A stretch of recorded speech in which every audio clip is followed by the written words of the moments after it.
minutes would be good.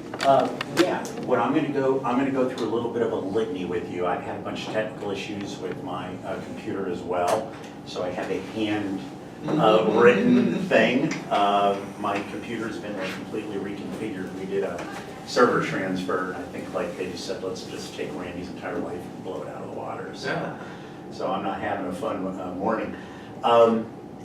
So the first question I will ask you is how long are you going to turn your presentation for, and we'll time you. It's your practice. There is no, we typically go up to 15 minutes. 15, let's do 14.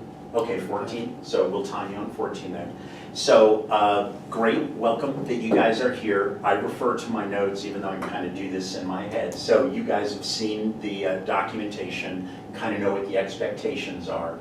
And we're honored to have you here because when I saw that you posted it, yes, PHX, I go, wait, I know he's a tech company, and then you kindly came to the big format thing, so you learned about all of our programming with the workshop. I said, you're the perfect company that we try and do this for. So no matter what happens here today, this is kind of our kind of code of silence. I mean, we learn a lot about a lot of companies through many, many ways, but this is a way to help companies such as yours that have not yet had a chance to participate or have not yet achieved the semifinalist status of the Innovation Challenge. And so we're trying to figure out ways, even though it's tough to scale sometimes, on how we help companies that just are not as far along as the typical companies you see who often win the challenge, that type of a thing. So I was really excited that you jumped right on it as an idea, and we've been trying to fill in with more companies. We have about 5 more scheduled in the next 2 weeks or so, which is good. So, so the idea again, Raphael, is basically provide a free practice session for you to practice. I know that you're going to be looking to do this from a capital raise point of view. That's usually what we ask companies to pitch for, or if they have a very specific pitch competition that they're practicing for. The very first company that we took under our wing to do this, I met him at a Yes PHX social, one of the big ones, like 400 people showed up, and I just started talking to him, and he goes, I'm about to go do this ASU GSV thing. He goes, I'm going to be standing in front of 200 VCs in Southern California, and I have a 7-minute pitch, and I'm scared as hell. And I go, oh, let me buy you a beer. By the way, would you like to practice that pitch? He goes, it's in about 2 weeks. Can you get me in within a week? I go, we're all in. And so he actually practiced his pitch, probably even someone who you know actually. But he practiced his pitch, and that helped him go deliver it. And so that's kind of where we fit in. So as a participant, we want to iterate the following to you. This is where I just kind of go through our notes. You sort of know Miguel and I already. We have extensive experience. He's been here 5 years now, we think. I can't believe it. I've been here over 6, almost 6.5. And so we've interacted with hundreds of companies a year. We've probably all touched directly or indirectly through our programming over 1,000 ourselves. And we do everything from reviewing the applications to being guest judges in other competitions to being involved with Venture Madness, which you came to that one year, which was really cool seeing you show up in the back. And so we've got a lot of experience doing this. Much of the experience too comes from when we do this, we're sitting side by side, often with the biggest investors in Arizona. So no matter what you feel about them or know them or not, we're sitting next to people that invest for a living. Now, our money that we put into our AIC winners actually exceeds some of the VCs in town at the end of the day. But because those kinds of investors, serial entrepreneurs, and service providers to companies like yours are all part of our network that we use to run the AIC, it's sort of a crowdsourced kind of a thing anyways. So we pick up a lot of experience. However, that all said, the reason I go down that path is what we're going to do here today. This is just simply one data point. So we don't want you to walk away from this going, okay, Miguel and Randy said to do this, and if I do it and it doesn't work, I'm going to be angry and pissed or anything like that. We're just one data point. You're probably already have been talking to other people practicing. Maybe this is the start of you practicing before you go. But there is still a lot of subjectivity in looking at a deck. I think we've never done one of these where people didn't walk away and honestly say we didn't add value, but we're not afraid to be very direct, pretty cold. We will give you feedback, good and bad. We'll ask questions as we need to clarify. We will not interrupt your presentation, so we'll do 14 minutes. We won't interrupt at all. But then when we're done, it's kind of a free-for-all. We were not able to get a third party to come here today, so we tried, but just weren't able to. I appreciate that you were open to if we could. The two people we've been utilizing just happen to not be available on this day. So it will just be Miguel and I, but we just ask that, if you make any changes to your pitch or your business plan due to the feedback we give you, that we're not responsible for the results of what happened as a result of doing that. And that is definitely a caveat. That's definitely a cover our ass. We need to do that because we're the Arizona Commerce Authority, and sometimes people look at us differently than private sector people. So, but that being said, we've been doing this a while, and we feel like we can give you some good feedback, and you're allowed to go, Randy, Miguel, I totally disagree with what you just said, whatever, that is all completely cool. Doesn't mean you'll change our mind, but we want, once you're done with the presentation and we start giving feedback, ask questions, including with you as well, is that we want to be very free-flowing. I want to be raw, honest. If you're like, what really bothers me about this, we'll be happy to give you our opinion on it or whatever. Whether it's the presentation or the ecosystem or, man, how do I approach that investor who I've been trying to get a hold of or whatever. We're happy to help where we can. So I think I've, at the end of the day, our goal is to help you guys, and that's why we're here. So that's my story, and I'm sticking to it. And Jay had already asked, we are more than comfortable with you recording the presentation. I kind of asked that the camera comes off when we're done, just so we can have the feedback that we do. But as far as you practicing, I think we even allow for that in the paperwork, as long as you guys control it so that we don't have to worry about it. So with that, we're ready for you to get started, sir. Wonderful. Well, I think it's fantastic, everything you've done. You clearly want what's best for us. I'll start the clock when you go in. All right, let's get started. Okay. All right. So think about the last event that you've gone to. Did you feel like the networking wasn't as efficient as you'd like for it to be? What if I told you that there's an app that could tell you who are the top 5 people in this room that you should meet? What if I told you that you could walk away from an event with the top 15 contacts already saved in your phone, and all you have to do is one click to follow up? Very easy. And with one click, they could all be downloaded into your CRM. So it'll remove all the friction from the follow-up and networking process. This is what EventKey is about. The problem is that event planners that host events, they want to build a community. They want to have professional events where the right people connect with each other. On the other hand, the attendees, they want to connect with the right people at the right events. Like Randy just mentioned that you met at a previous ESPHX event, a company needed your help to pitch. Thanks to them connecting with you, they were able to successfully pitch. That's the right partnership occurring. Imagine if more of that could happen. And our solution is a platform that fulfills both, the attendees and the hosts. There's a video that shows our MVP, but basically I'm going to explain you how EventKey works. And may I add, EventKey is already in the top 1% of the mobile apps because we managed to monetize the application, and 99% of applications don't monetize. So we're already in the top 1%. So this is how it works. It uses location services to show you your events nearby. When you're within an event, it'll pop up the nearby events. And all you gotta do is one click, check in.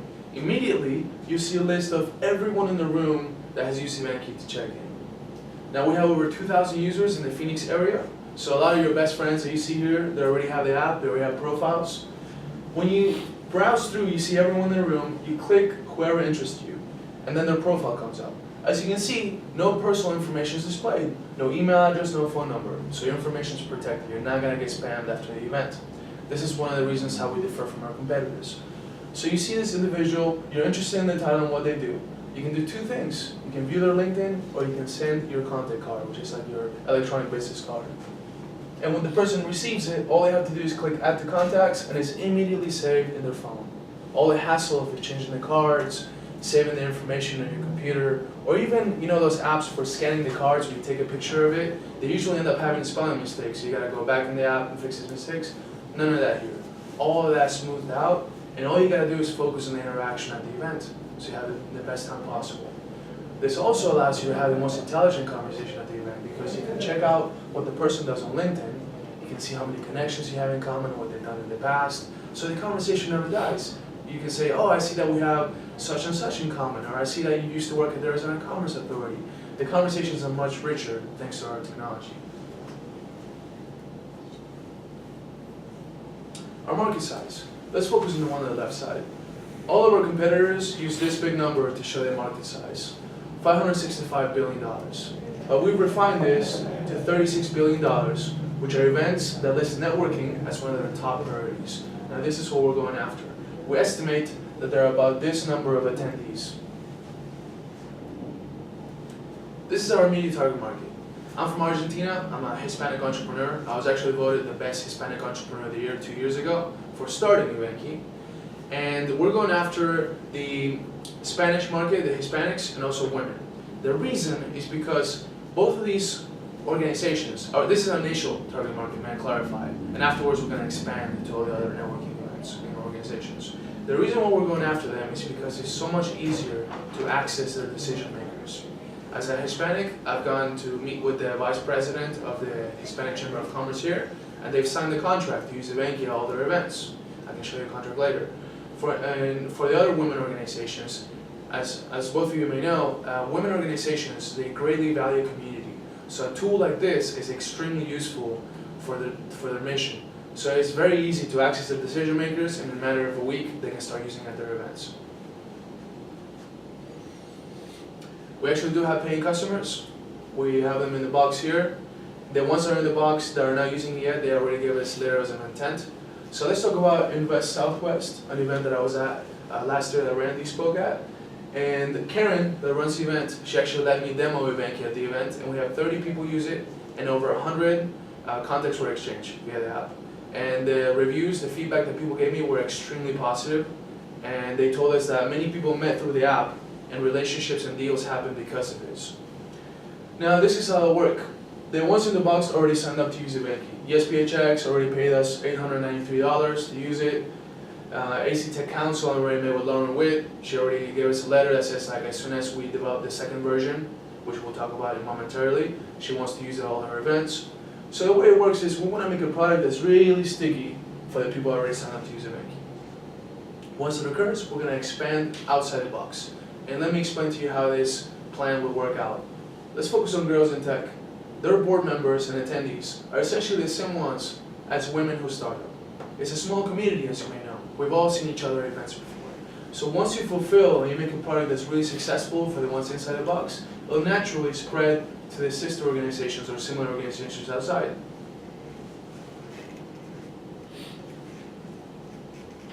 EventKey actually started over 2.5 years ago, and it started me going to events, and I was holding a big sign that had my face, my name, what I do and what I'm looking for, and I'll hold this sign and I'll walk around the event. And I actually met a lot of cool people that way. I met some of our top advisors that way.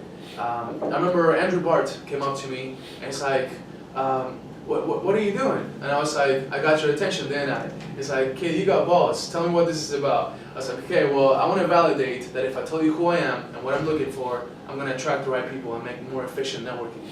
And people gave me some great feedback off of that. I then made a business plan, and I was voted the best Hispanic entrepreneur of the year. I was given some grant money to start the application. I recruited a team of 8 software developers at ASU, all student developers, and we developed both the iOS and the Android. So we already did those. And I also worked at WP Carey Center for Entrepreneurship. So that's some of my background. And I graduated in the top 4% of my graduating class in ASU with honors. So we did that. And the next step was, of course, to achieve validation via monetization, which we did. Our goal was $2,000.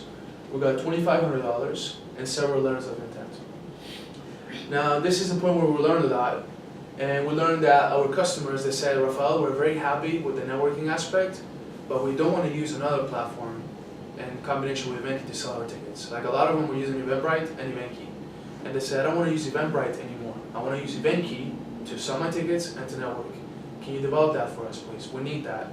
So that's what we're in the process now. We need to develop essentially a ticket selling portion of EventKey, and it's essentially a low-risk investment we'll consider because we have people already waiting for it, and we validated that they're willing to pay.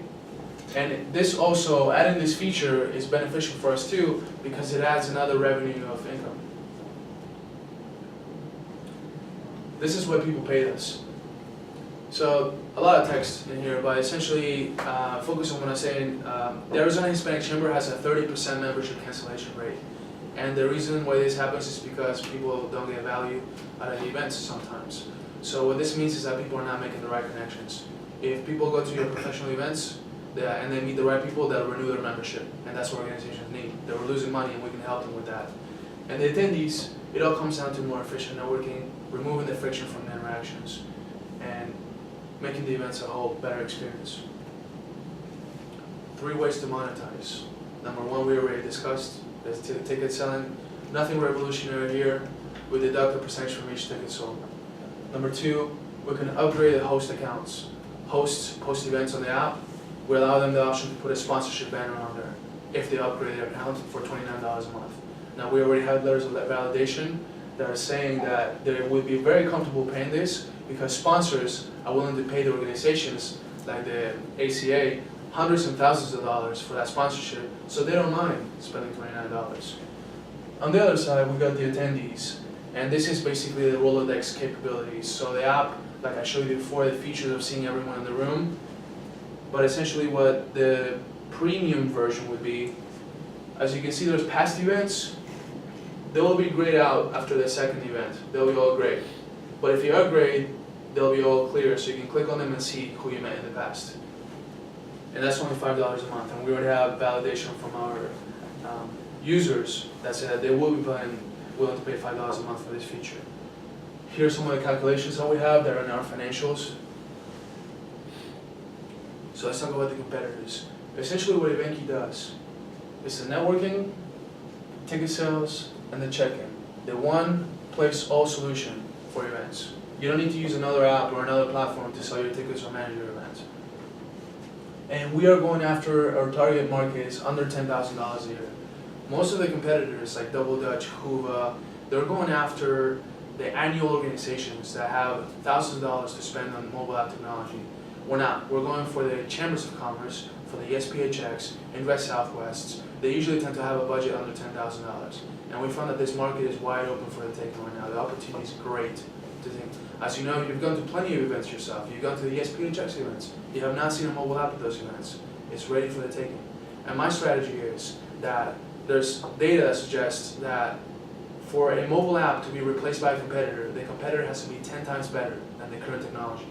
So if we're first to market, which we will if we get this investment soon, then another competitor that comes around will have to be 10 times better than us to be able to replace us. And I don't see that happening with us leading the company because we're always, as you know, we're always going to events and talking to our users. Essentially, we're the affordable solution for ticket networking and app. So let's talk about some of our top competitors, Eventbrite. Since we already have a mobile app on the App Store, we already got our data. We know what our user behavior is like, and we were able to test some hypotheses. But the bottom line is that from our top events, we saw that at least a week after the event ends, people are going back into the app to continue to foster these relationships so the events don't end, they become eternal on EventKey. And they begin to connect, schedule coffee dates, add each other on LinkedIn, the networking never ends. And even 6 months after the event ends, people are still going back in the app. How am I doing on time? 11 minutes? Okay. They're still going back on the app and connecting with each other. And this is something that Eventbrite doesn't do. The experience at Eventbrite ends with the tickets. Some of our financial projections. Essentially what this is telling you is that for the first 18 months, 6 months to develop this, being generous. For the first 18 months, we want to make sure it's really sticky. And then after that, we're going to add gasoline to the fire and then market a lot more. Some of the best realistic and worst case scenarios. We see ourselves expanding globally because of our bilingual capabilities. Also, Jerry's bilingual. More of the realistic success is this one. And the worst thing that could happen is this.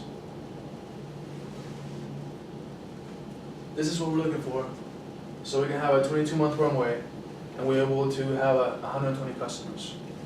Essentially, we need the money to develop the software. Our wonderful team, I already talked about myself. Jay is my co-founder, first investor, and also he manages tech teams, so he greatly complements my skills, and he's the president of the Swedish Chamber of Commerce. He saw the need in the market for this technology, so that's why he teamed up with me. These are some of our advisors. You may see some familiar faces. I want to focus on Barbara and Zach. Barbara has 15 years of CTO experience. She's very technical. Zach is also a technical person, and they advise us on making the technical decisions. Okay, that's our presentation. Thank you very much. Okay, 13 minutes and 15 seconds. I can mind on that. So you're good. Okay. Okay.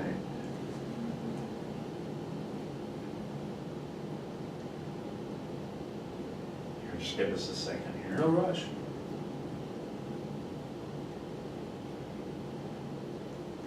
Here, if you want to go ahead and get the presentation, feel free to have a seat if you want, or whatever.